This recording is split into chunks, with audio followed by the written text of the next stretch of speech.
All because today is a holiday in the United States, which I didn't realize until I went to the bank. That doesn't mean that there's still not video game news to talk about, and there are a couple stories floating around that I definitely want to cover. First off, we're going to talk about Little Town Hero. Little Town Hero actually comes out this week. We got some more information on the game, and I'm kind of a bit unsure on this game. Next up, we're going to talk about a big franchise coming back that's not coming back until 2023. Then we have to talk about The Witcher 3. Review scores are coming out for the game, and it seems very positive. And finally, modders have actually fixed one of my biggest problems with The Legend of Zelda Link's Awakening, and I'm kind of sitting here thinking, why was this a thing in the first place? All that and more in this video, so sit back, relax, make sure you subscribe to the channel, and let's talk about what's going on in the world of video game news. So first off, let us talk a bit about Little Town Hero. Now, Little Town Hero is of course the latest game coming to us from Game Freak. Game Freak is of course known for the Pokemon series, and when Little Town Hero was first unveiled during a Nintendo Direct, I honestly was kind of interested in this game. I liked the art style of the game because it looked very different than the Pokemon games that we have gotten over the years. Of course, a lot of people feel like Pokemon games sort of phone it in when it comes to the graphics. There's a lot of controversy over Sword and Shield's graphical style, the trees in the game, the animations used in the game. I'm not a real hardcore Pokemon fan, so things like that don't really bother me, but I do see why people are talking about it. But when you look at Little Town Hero, these graphics look very nice. They're colorful, they're very bright, they're very crisp. The characters themselves look very interesting as well. But really, I've been wondering what the hell this gameplay style is going to be like in this game. It seems like the whole game takes place within this little town, and considering it's an RPG style game, how long will this game be? What sort of gameplay style will this game emulate when it comes to how you'll actually play the game aside from the visual standpoint? Well, in a recent interview with Masayo Taya of Game Freak, they basically spoke about the game length, and I think there's something very interesting to take away from this. They said that the game length is about 10 to 12 hours if you understand the battle mechanics, but about 15 to 20 hours if you don't. So, admittedly, that's kind of a weird statement to make. How will this game nearly double in length if you don't necessarily understand the battle mechanics? And then I started to look at how the battle mechanics actually work in the game, and now I'm not quite sure that this is a game necessarily for me. It seems like it's going to be sort of based on a card-style battle system as opposed to a traditional RPG system. So instead of leveling up characters and making them strong to combat enemies, it's basically more based on a card and strategic style system. I think that's okay, but nearly doubling the game length if you don't understand the gameplay seems very weird, and I've been watching some video footage of the game. This video that I'm showing right now is from Nintendo World Report. I will have a link to it in the description box down below.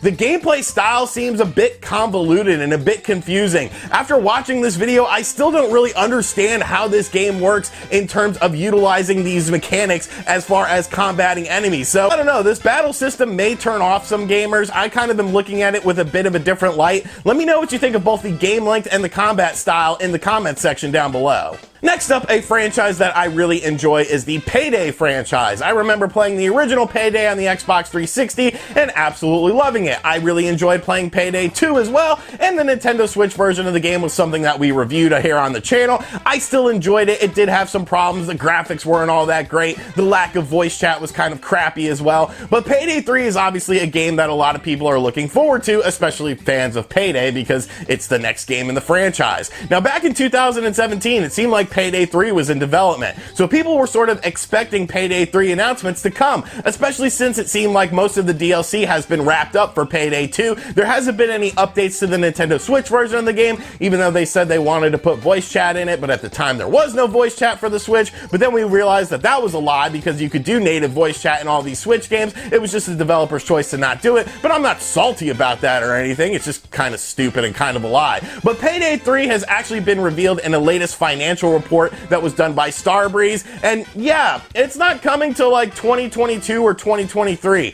which really leads me to believe, what else is Starbreeze doing? Starbreeze is pretty much known for the Payday series, and in this financial report, they don't really talk about anything beyond Payday. They basically talk about how they're going to get more cash capital for their company over the next 4 years, and then release Payday 3 in 2022 or 2023. So I don't really know what Starbreeze is going to be doing in the meantime. Like I said, it seems like they've wrapped up all their Payday 2 support. It doesn't look like the Nintendo Switch version of the game will be getting any sort of updates. It doesn't seem like there'll be any subsequent DLC for Payday 2 in the meantime. So what is Starbreeze going to be doing until 2022 or 2023? I guess working on Payday 3. Next up, you know I love you guys, but I also kind of hate you guys. You might remember a couple days ago on the channel, Spawnwave and I did a video talking about the Nintendo Switch Pro model and how we thought that maybe it wasn't quite what a lot of people were expecting, or maybe it might not even be a realistic thing. Make sure you guys go check out that video. But one of the things that happened in that video was I had a Beetlejuice costume behind me, and Spawnwave said, well, if you get 2,000 likes on this video, you should review Ring Fit Adventure and have Beetlejuice review Ring Fit Adventure. And in the heat of the moment, I said, yeah, sure, let's do it.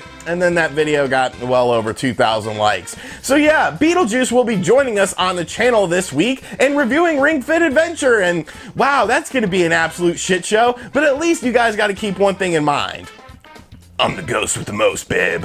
The Witcher 3 is arguably one of the biggest Nintendo Switch games to date, and I don't even necessarily mean that in terms of impact on the system, I mean that in terms of sheer size. The fact that CD Projekt Red managed to fit the entire Witcher 3 game, along with all the DLC, on a single 32GB cartridge is just a testament to their dedication to this system. Well, we finally are getting some reviews for The Witcher 3, my review copy hasn't come in yet, and admittedly, I was pretty impressed with some of these review scores, because The Witcher 3 is scoring very, very high on the Nintendo Switch. Nintendo World Report gave the game a 9.5 out of 10. Nintendo Life gave the game a 9 out of 10. IGN with an 8 out of 10. Switch Player, a 9 out of 10. Game Revolution, a 9 out of 10. God is a Geek, 9 out of 10. Most of these reviews are 8s or higher on the Switch version of The Witcher 3. Now, the main complaint about The Witcher 3 on the Nintendo Switch is, of course, the graphics of the game. Now, this game obviously had to be downgraded from the PS4 and Xbox One version of the game because the Nintendo Switch is not as strong of a system. There are some complaints about blurriness when in handheld mode, which is something that we've seen from time to time with third-party games. It does seem like dock mode does fix some of these blurriness issues, but then some other issues pop up. But really, I'm just very interested to see how this game performs on the Nintendo Switch. I really want to get this game in my hands. I do have the physical version pre-ordered at GameStop. I will be picking that up tomorrow morning, but it's definitely great to see this game is reviewing very well. Next up, I want to talk very briefly about this Fortnite situation that's going on, because I honestly find it absolutely fascinating. Of course, Fortnite is arguably the biggest battle royale game of all time. There are people with addictions to it. There's lawsuits going on about the addictiveness of Fortnite. I was actually sort of addicted to Fortnite for a while. I had a lot of fun playing this game, but then I felt it kind of jumped the shark when they added in things like flying mechanics and mechs and things like that. But Fortnite players yesterday were introduced to something very interesting. The game is gone now. A big black hole came and a big explosion, and now when you go to boot up Fortnite, you just get a big black hole, and there's nothing going on with the game, and you cannot play the game. And I find this absolutely fascinating. Epic Games has a big set of balls to do something like this, considering what a cash cow Fortnite is. Now, of course, all this is ramping up to Fortnite Chapter 2, and there's actually a trailer floating around on Twitter of what Fortnite Chapter 2 is going to include, and it definitely looks very different. The map is completely different. There's more gameplay mechanics. There's different ways to sort of level up. I would show you guys some of the footage in this video, but unfortunately Epic Games is copyright claiming and striking all of the videos that are showing that. But I find this just absolutely fascinating that they had the balls to do something like this and pretty much make their cash cow dwindle for a few days while this new layout rolls out. I will say I am a little bit disappointed with one thing though, the lack of memes for this. Like, there's a lot of memes you could do with this. You could have the guy from the board game Nightmare talking about the game.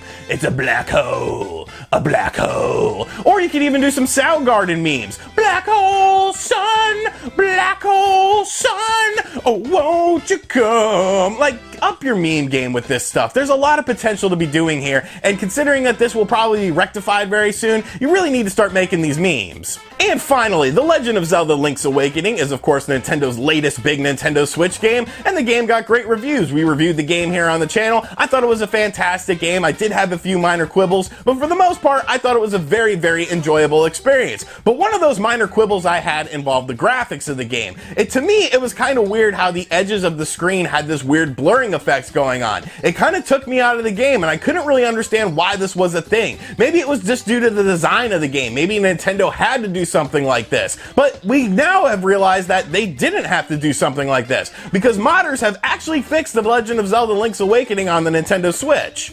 So basically what this graphical fix does is it takes away the blurry edges of the Legend of Zelda Link's Awakening for the Nintendo Switch. An individual by the name of BSOD Gaming made a video on it. I'll put a link to it in the description box down below, basically showing you what this patch does and how to do it. Now this patch came to us from an individual named Melon Speedruns and their friend Rodrigo, and they came up with this whole thing, and you can actually use it on your actual Nintendo Switch if your Nintendo Switch is modded and using the right firmware, or you could do it with the Yuzu Nintendo Switch emulator. And basically it removes the stupid blur around the corner of the screens. And looking at this footage that is captured by BSOD Gaming, I think the game looks a hell of a lot better with this. Like, I don't understand this artistic style where they decided to add this blur around the edges of the screen. Like, this looks so much cleaner and it looks so much crisper. Now, I don't have a modded Nintendo Switch, so unfortunately I won't be able to reap the benefits of this, but I definitely think it really showcases that Nintendo kind of made a weird decision when it came to the graphical styling of this game and using the blur around the screens, because I definitely think it looks a hell of a lot better without the blur. But what do you think? Let me know in the comments down below. Alright, so that is going to do it for today's video. Hope you guys enjoyed this. Let me know what you think of everything in the comments section down below. And as always, if you are new to the channel, make sure you subscribe and turn on notifications. Be sure to check out other videos on the channel. And as always, I'll catch you guys on the next video. Later.